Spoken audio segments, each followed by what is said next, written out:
First of all, what was your reaction to seeing Mark's work? Oh, well, I had two reactions. Actually, a whole bunch of reactions, but I had two I'll tell you about. Because, you know, we all want to go home sometime. It's very positive, but my first reaction is actually in the form of a very small anecdote, which is I grew up in Maine. It's in a remote rural part of Maine, so my very first city, my first real city, was London. And I went there as a student, and I went there as a theater student, and I was a terrible theater student, because I wanted to discover what real acting was. And if you don't know, when you want to discover real acting, they send you to London.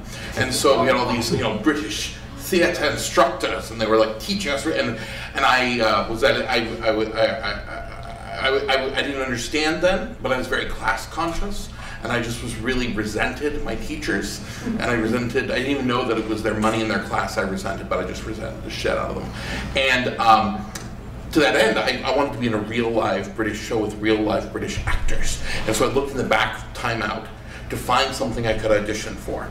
And I found a production of Carol Churchill's Vinegar Tom that was being done in an abandoned church in Putney, south of the Thames, which in the early 90s was not actually like, it's delightful, this is a bourgeois. It was like, it was rough. And I was like, basically grown up in a forest. And so I would go to this place and I auditioned, and they cast me not because I could act, but because the role I had in the play was being a man who sexually assaults another woman, and my American accent meant that I seemed scary. Like, I was not cast because I could act. But I bring all of this up because it was a very formative event. The people in that show had a big effect on me. And in that production was Emily Apple, who was one of the people in the video. And we were in this room watching it, and I saw her pop up, and I was like, it's Emily! And so it turns out this woman who had a very big impact on my life, like 22, 23 years ago, I knew her then, and we were in this show together, and she had, like, I learned more down there in Putney than I did in the middle of London. I'll tell you that. I can believe that. Yes. So that's my first set of reactions. Was like, oh my God, I know that person who's speaking in the monitor. My second huge overall reaction, aside from just a feeling of like really enjoying being in a story that I can feel immersed in and really enjoy, was I thought about how rare it is in my culture. I feel like in America, the art, so often art is like carved off from public discourse. So if someone's talking about something that has political implications, or if someone's an activist, those people who are activists or do not then also perform. And if they do, it's not coming into the theaters. And I was so delighted. It was such a joy to see art that is about something.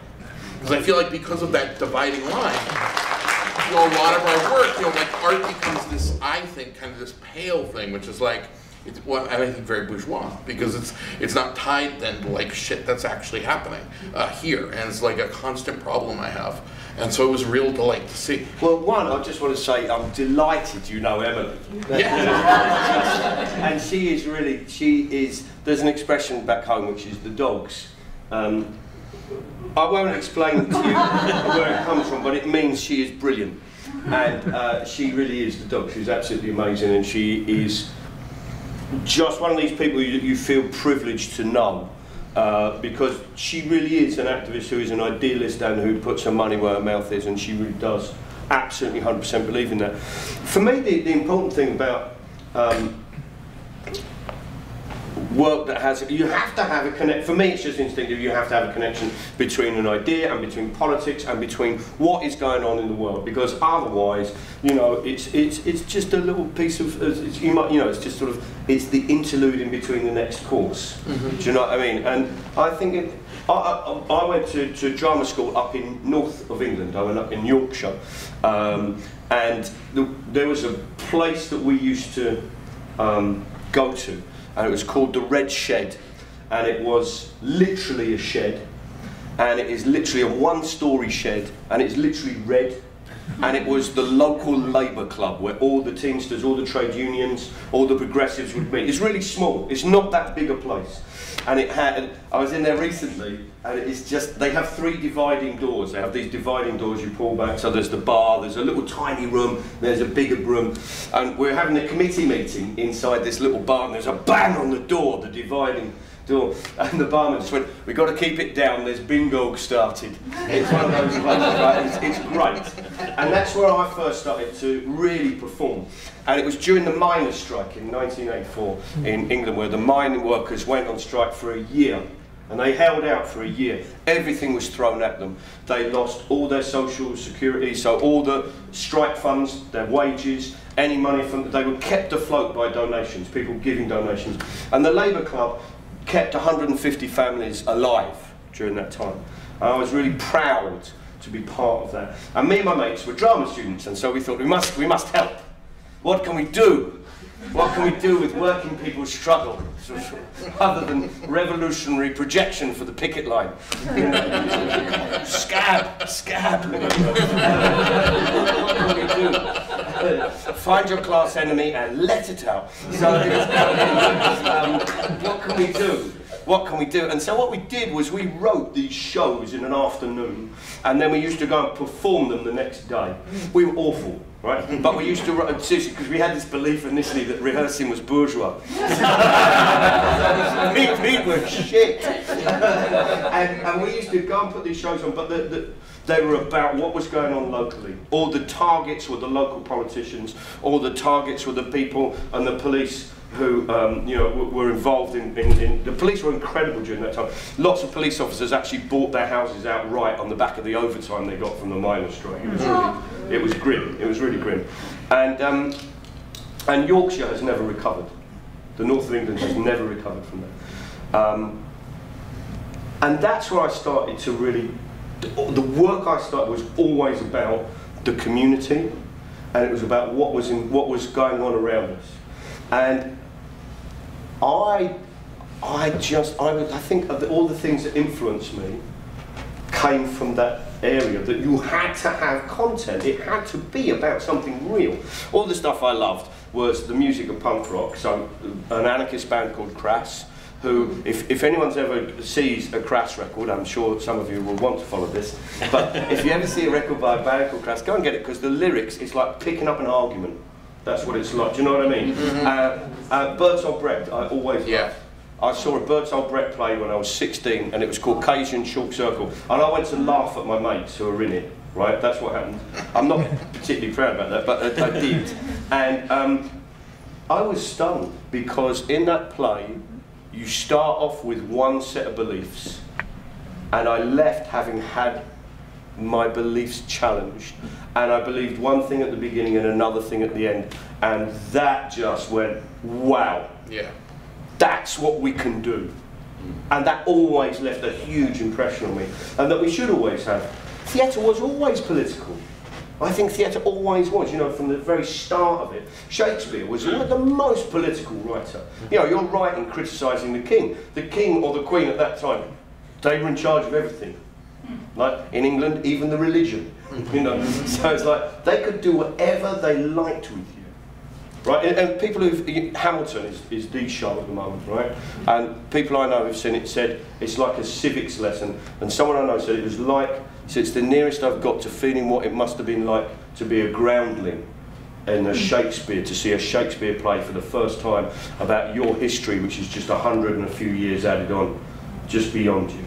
You know, he said that's how political it was. I think theatre always was political, and then the kind of Puritans came along and they destroyed everything and they burned everything, and of course when they lost, then the Charles II comes along and you get the Restoration. So it's just this whole load of stuff about being seen. Yeah. So that's what you have. You have these theatres where it's kind of like, where did you go? You know, it's about watching each other in the boxes and who's with who, and you know, all of that kind of stuff. So for me, it's always been about that. That was quite rambling, wasn't it? That was pretty incisive. That was pretty good. I mean, I feel like here, you know, here in the 20th century, we have the tradition of vaudeville and of the things in the early part of the 20th century, and then the shift to what we think of as the big musical and Broadway. And I've got to say that, like, I feel like one of the things that really suffers is that connection to the political. Like, I didn't, you know, like where I grew up, the people should be talking about, there should be a trade union Congress, but there is not, you know, and people, I grew up in a very poor area, and so we're trained in the poor areas to understand that unions are a terrible mistake. They train people to do this. It's like training, and what part of what's fascinating about it is that you're like, life's actually pretty shit. I mean, everyone agrees about that. They're like, yep, everything's pretty shit. Like, how would it actually be worse with a union? But they're like, it would be. We have nothing now, but we're gonna have even less somehow if there was a union. And it's really pervasive. I mean, I grew up in it was the '80s, and I feel like it's only kind of gotten deeper. And, there's an interesting thing which you mentioned just about going back about vaudeville.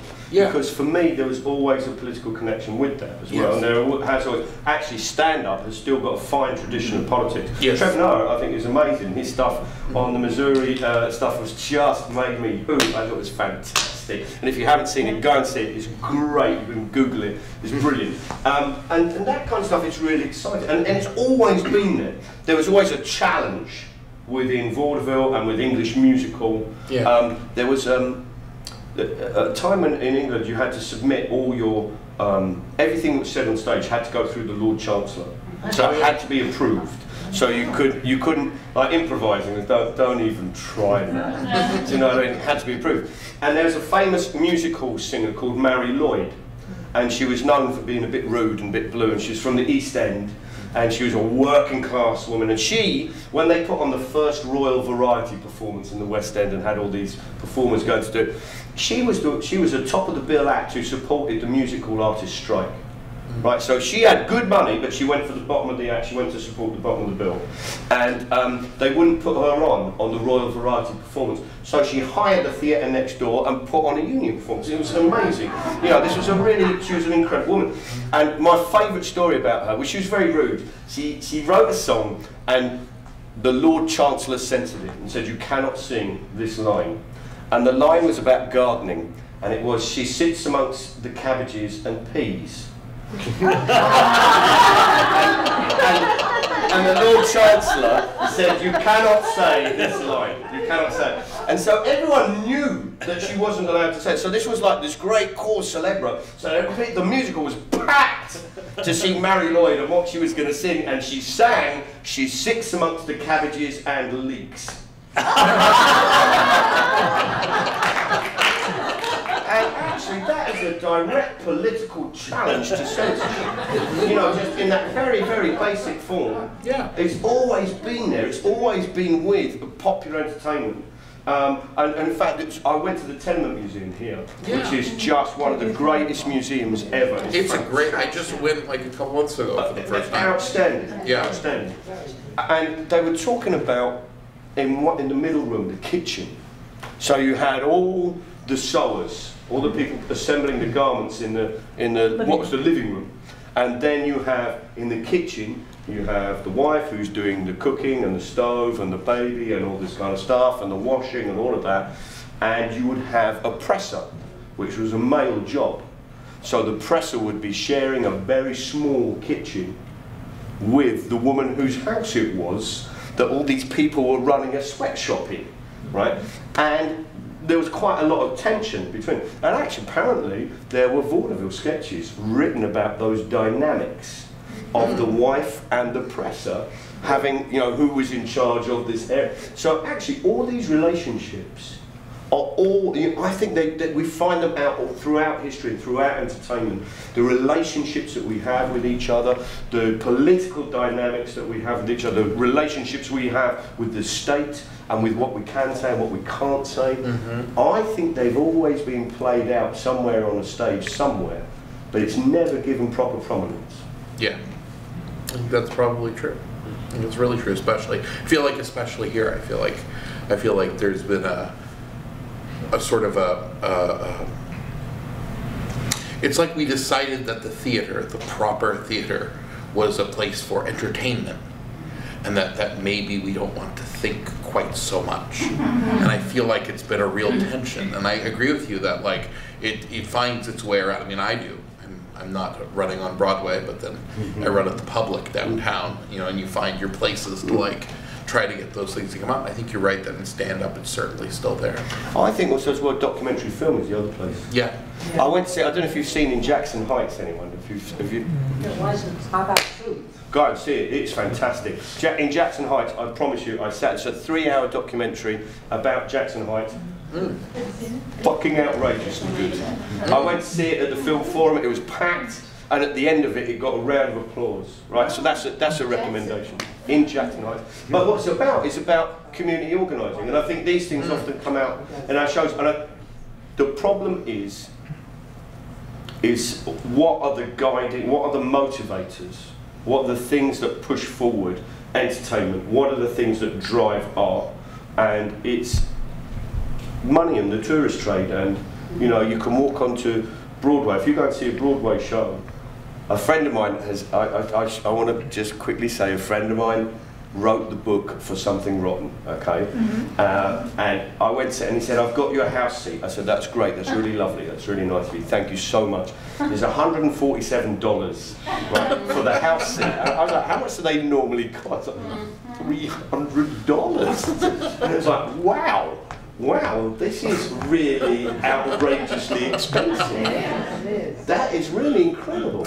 And there is a big divorce between, you know, those machines that are geared towards attracting the tourist dollar, and what it means. And actually, there's a really interesting argument, I think, to be had here about state funding.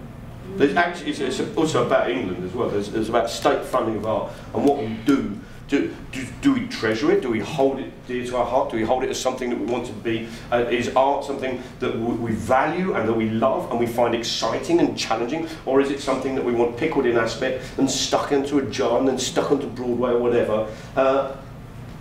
If we believe that, and I do believe, that actually art, and it doesn't matter what, you know, there's some art, like opera, I'll go and see opera. You know, good opera is good opera. You know, and you want places where it's really good. You know, and I've been to gigs where it's just like, oh my, I'm particularly fond of Carmen. And I've gone and seen productions where I just thought, this is the greatest thing, this is just the greatest thing. And those places need funding just as much as the small radical ones that reach out to a very working class community. Opera's not that working class, as we all know, but you know, as it reaches out. And actually we just need to value.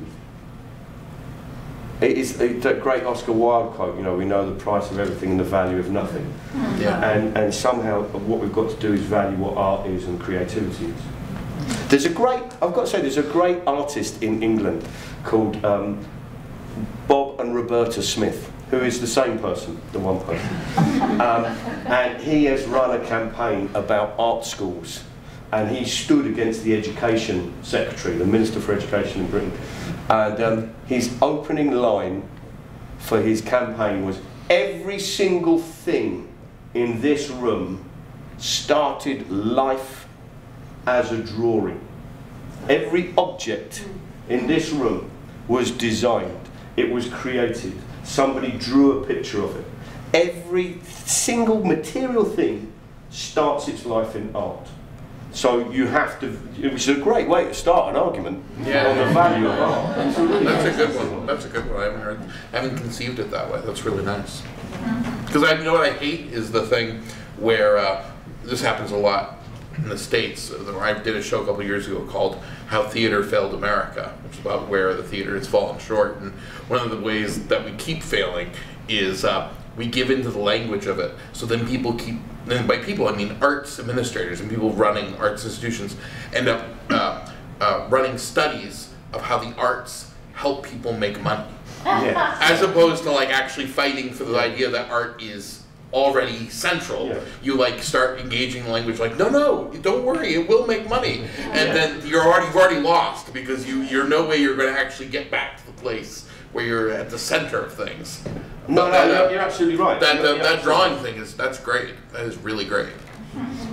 I think there's also a thing where we actually have to say, look, what inspires people, what moves people, what motivates us to do things.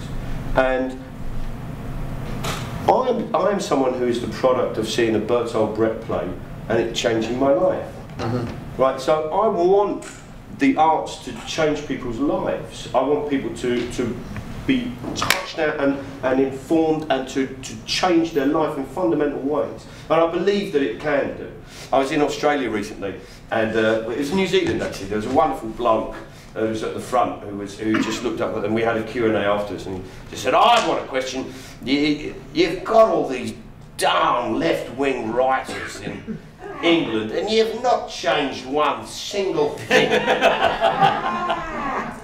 I very pompously, I said, "Actually, you're just talking to the wrong bloke, because programs that I've made have changed the tax in Britain. We've got the rich to pay more money in Britain. We've stopped projects being done in the Ilisu Dam project, where I did a show about that and toured it, which was about the building of dams in the Kurdish region in Turkey. And 2/3 of the way through our tour, the companies all pulled out and the deal broke. And it was kind of like, well, what are we going to do for the rest of the third?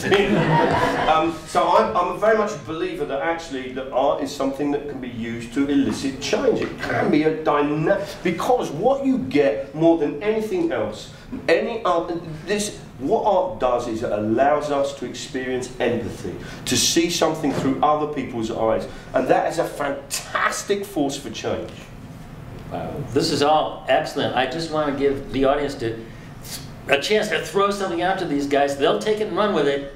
But just, do you have a question? Yeah. I did, but during during your show, I was thinking, it reminded me, the content slightly of, I was remembering Brecht, and you mentioned Brecht, and I was wondering, have you ever thought of somehow also putting this to music?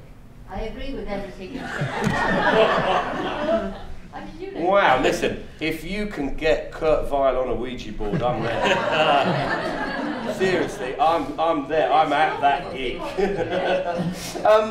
I have to say, I have to confess, my singing voice is not award-winning. I think that would be the best way to put it. Musicals are really interesting, because musicals Well, can what about be. blank verse? What about blank verse? No, with me, I mean, it was great as it was anyway, sorry. Well, no, there are a million questions we could ask, you know, the colour of my shirt or whatever. But for me, Brecht was really the person. And when I was a student, I not only read every single play, I read a book that he wrote called The Messenkauf Dialogues, which was about how you direct and how you put on shows. And I was a big believer in these things. And during the miners' strike, we used to perform in soup kitchens. We used to go, and so you'd go into a soup kitchen, and you'd always know if you were doing badly, because the noise of the spoon on the plates just got louder. Right? Just know if you weren't doing very well. And I still remain, convinced that actually that we have a chance that art can actually connect with people in a very meaningful way. Brecht was an incredible writer, an incredible director, and in fact, I was slightly obsessed with him.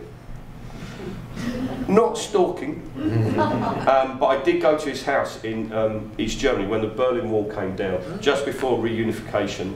I went to Germany because I thought I want to go and see Bertolt Brecht's house, because the wall's down and hey ho, we can do this. And I went over, and there's a museum where his house is, and there's a graveyard next to it for Communist Party apparatchiks. And Helen Weigel, his wife, is buried next to Bertolt Brecht in this grave, next to it. I saw that. You've seen it, okay, you know exactly what I'm talking about. And it's a really incredible place. And when I was there, this is just after the wall came down, I didn't know this, so I wandered around the cemetery, and there was a swastika painted on the grave, and the words Judenreich, right? And I was just incensed.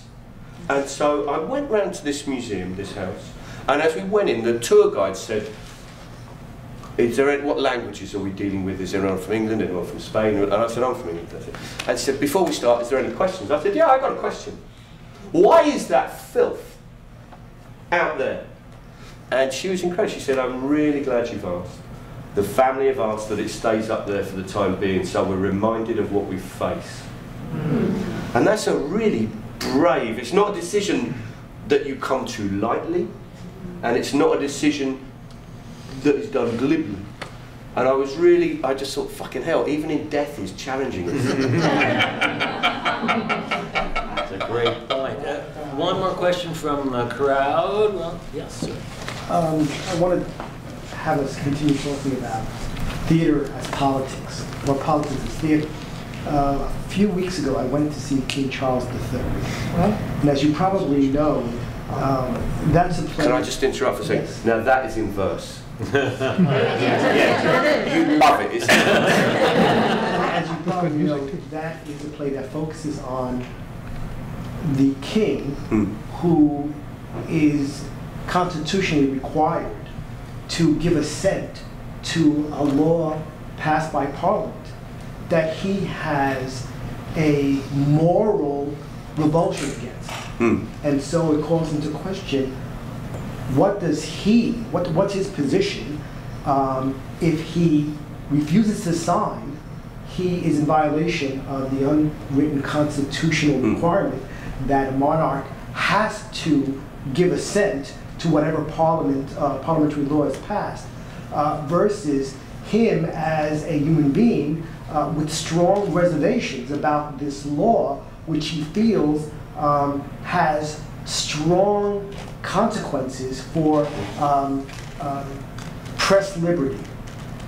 And so my question to you is, do you still think that theater cannot be political when we have something like this, which has come to America from England? I understand it did very well commercially, although it's not doing commercially that well here. You can get discount tickets for it, although it got rave reviews. So my question is, are you that pessimistic about theater having a role in raising questions or answering questions that are political or moral about I'm not pessimistic about it at all.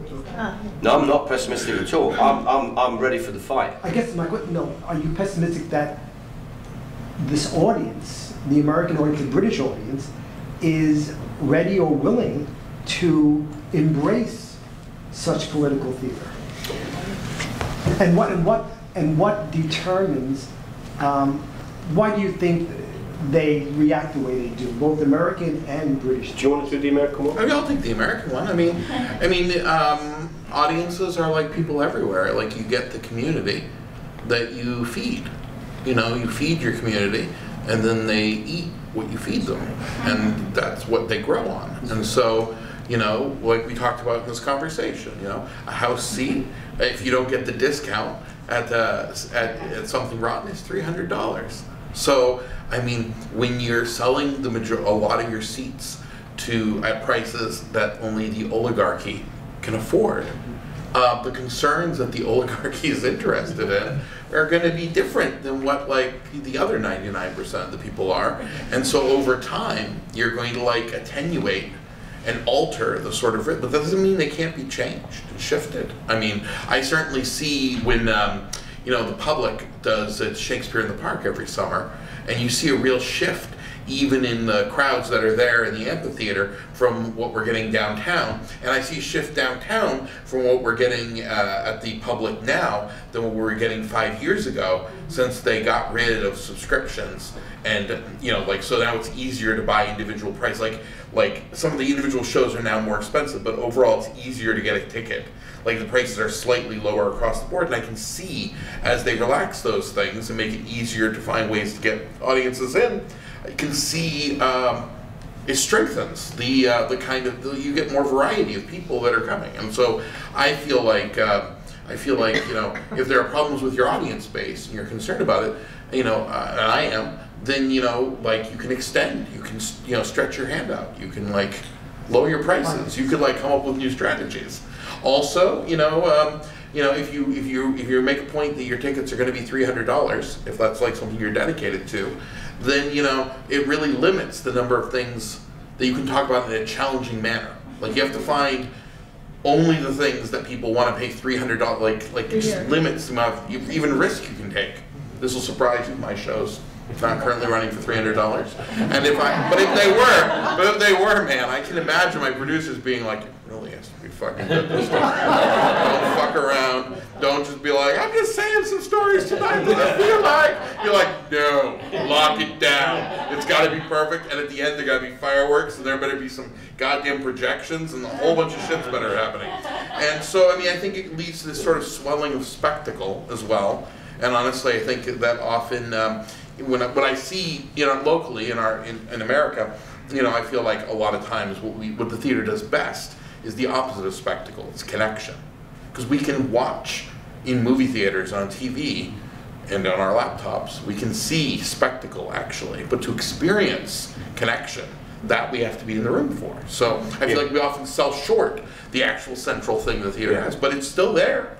It's just waiting. I mean, you guys are here tonight. Like, people show up. This was a delight to see the show, and they like to hear these stories of these people. And I loved how to bring it back to the piece that you performed. I loved the central mystery. You know, I mean, I know you in your life probably hate the central mystery, but it's a very compelling mystery to not really know why someone has done a thing that they've done. There's a very important thing though, which is, from my point of view, is quite often people ask, why do you think this guy did it? I can't even begin to answer that, because all we can do is go, in the story of so much deception and deceit, what we have to cling to are the things that we know for sure. And those are the things that we have to hold dear in the story. So that's why we have friends come in and tell the story, and hopefully there's a collective dimension to the story, to telling the story together. In answer to your question, or to pick up what you mentioned, I want to mention just a couple of things. One is the fact that actually I think that political theatre it fights hard, but you can find it alive and well in England, in all sorts of different places. I saw, if you go to the Globe Theatre, which is the old Shakespearean theatre, which really is a great, great place, and you can buy a ticket for £5 and go and stand, and it's bloody great. I went and took my son to see Twelfth Night with Mark Rylance and Stephen Fry, and afterwards we were just standing there, and I had to take him to one side and say, I just want you to note, you've seen a Shakespeare comedy that was funny. Right? I want you to remember this, do you know what I mean? But we went to see Jonathan Pryce do Merchant of Venice, and they did an amazing thing, because Shakespeare was just one of these great writers who was bigoted as everyone else in his age, and he was anti-Semitic, and it just so happened he wrote a sympathetic character in Shylock. The show, what they did, which was really exciting, was, as you know, at the end of it, Shylock not only loses all his goods and his daughter is allowed to be married off, but he must be baptised and converted into a Christian. So the show ends. Portia is wonderful, she's great, everything resolves, diddly-diddly-diddly-diddly-da. And in this production they had Shylock's daughter, Jessica, go to the front of the stage and sing this Hebrew lament. It's fucking amazing. Amazing. And then Shylock is brought on with a procession of all these crosses and candles and all of this, and he is brought in just in a shirt, and they open the thing and they baptise him, they forcefully baptise him at the end of the show. And it's really violent. It's really violent and it's really political. And here is a Shakespeare play from God knows, you know, this is, well, we know where, but, you know, this is, no one knows where it was, but they do. But, you know, this was a Shakespeare play that's hundreds of years old, and it finds a resonance there, and that's amazing. The second thing I'd add is actually stand-up. There's lots and lots of really good stand-ups who are very challenging on issues of race and gender, which are really exciting. And at home, there's an amazing woman called Bridget Christie and Josie Long, who's just been performing over here, and they are leading the pack. They're absolutely rewriting stand-up, and it's fucking thrilling. It's absolutely thrilling. So that's really, there's lots and lots of politics. And then you go up to the Edinburgh Festival. I saw a group of students who had just finished, and they did one of the most political shows I've ever seen, that was about Margaret Thatcher's use of the police force and how it mirrors their experiences on campuses now going back to the famous case when a load of travellers were beaten up. A wonderful political show that with all these, you know, which was so exciting, so exciting. And it was one of those things where I just thought, they've just left college. This is amazing. And so there's lots of stuff out there. There's lots of stuff out there. We just have to really get out there and fight for it and find it. And you know, and I think the thing that we have to argue for time and time again is that the other example I was going to give was Belarus Free Theatre, which is one of the most political theatre groups going, which is absolutely outstanding. Belarus is the last dictatorship in Europe, and there you cannot do a play. There's just not. They did a play about suicide because there's quite a high suicide rate. They went to put it on the theatres that they worked in, and they were told, no, you cannot put your theatre on. They said, well, why? And they said, well, there's no such thing as suicide in Belarus. This doesn't happen. And so they started to put their shows on in disused warehouses, in people's flats, out on the woods. And if you wanted to go and see the show, you have to phone up and leave your telephone number, and you will get phoned up by the theatre manager who will tell you where to come, and the only thing you have to bring is your passport just in case you get arrested. Right? And they are remarkable. They are remarkable theatre companies. There's a whole load of stories and stuff they tell about taking over the old tractor collective canteen, works canteen, during the day, and during the evening it's a massive gay club. And they tell this amazing story. It's the most beautiful and riveting political theatre, and so I think it's out there.